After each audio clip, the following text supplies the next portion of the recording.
Ok, vamos para a parte 5 das nossas aulas, conversar de algumas medidas de frequência e associações em medicina baseada em evidência.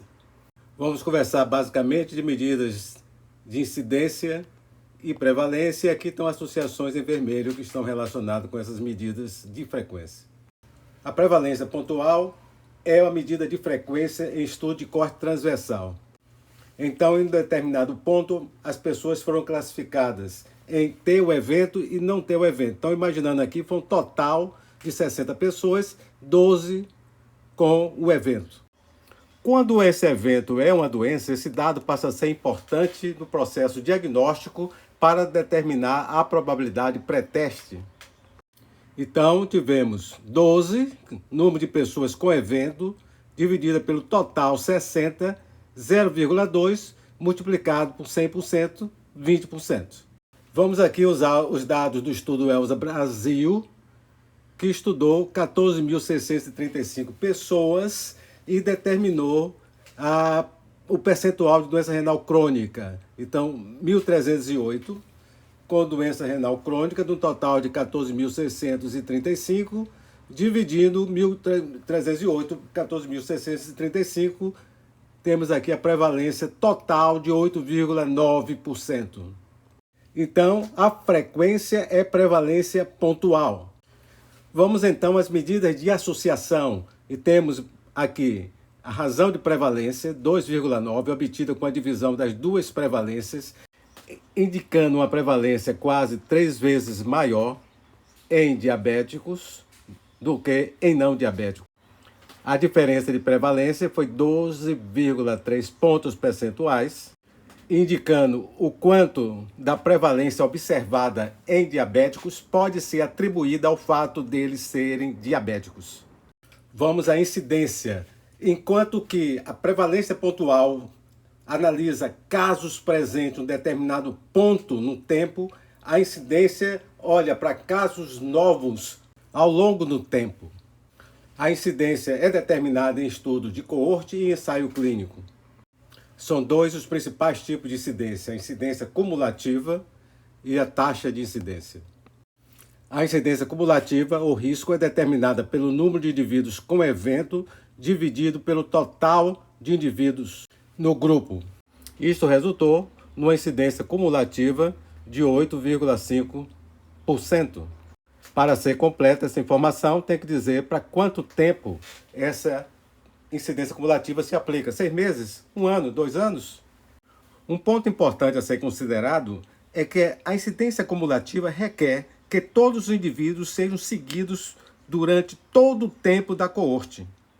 Esta é uma limitação, principalmente quando esse tempo é de vários anos.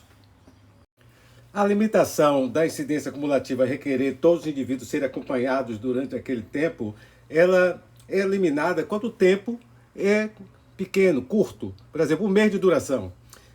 Temos aqui o risco do evento em expostos e não expostos, dividindo esses dois riscos, tivemos um risco relativo de 2 e uma diferença de risco de 10 pontos percentuais. Esses 10 pontos percentuais seria o risco atribuível ao efeito da exposição no grupo exposto. O grupo não exposto é usado como referência, e essa referência é igual a 1 para o risco relativo e igual a 0 para a diferença de risco. Aqui nós introduzimos outra medida de incidência, que é a letalidade, que é a proporção de casos com uma doença específica que vai a óbito dentro de um determinado tempo. A doença aqui é leptospirose e o tempo é o período de hospitalização. Ao dividirmos 69, o número de mortes, pelo total de pessoas com leptospirose, obtivemos 13,9% de letalidade.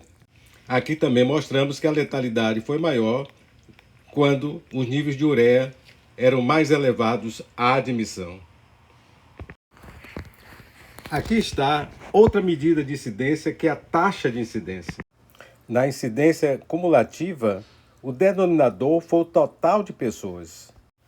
Na taxa de incidência, o denominador é a soma do tempo de segmento, que no caso aqui foi 10,5 pessoas anos. Como foram observados 2 casos de doença, então a taxa de incidência vai ser 2 dividido por 10,5 pessoas anos. Multiplicando por 100, foi então obtido esse resultado, 19 casos por 100 pessoas anos. Aqui está um exemplo, um estudo de coorte, imaginar aqui, indivíduos expostos e não expostos e o total.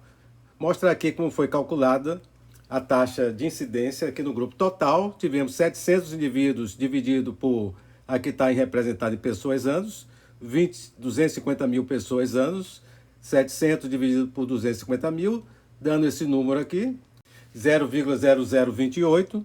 Se quisermos representar por 10 mil, ou seja, 10 elevado à quarta potência, multiplicamos por 10 mil, que vai dar 28 casos por 10 mil pessoas anos. Ao realizar os cálculos para expostos e não expostos, obtivemos 40 casos por 10 mil pessoas anos expostos e 10 casos por 10 mil pessoas anos e não expostos. Ao dividirmos a taxa de incidência em expostos e não expostos, obtivemos a razão da taxa de incidência e com a subtração nós obtivemos a diferença de taxa de incidência, que no caso essa aqui seria de 30 pontos percentuais, que é a incidência em expostos atribuída à exposição.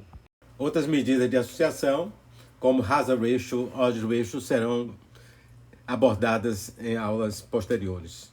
Chegamos ao final da parte 5, pegando 2 medidas importantes, a prevalência e a incidência, medidas importantes na imersão baseada na evidência, a prevalência mais relacionadas com diagnóstico e as medidas de incidência relacionadas com risco, prognóstico e busca de etiologia de doenças.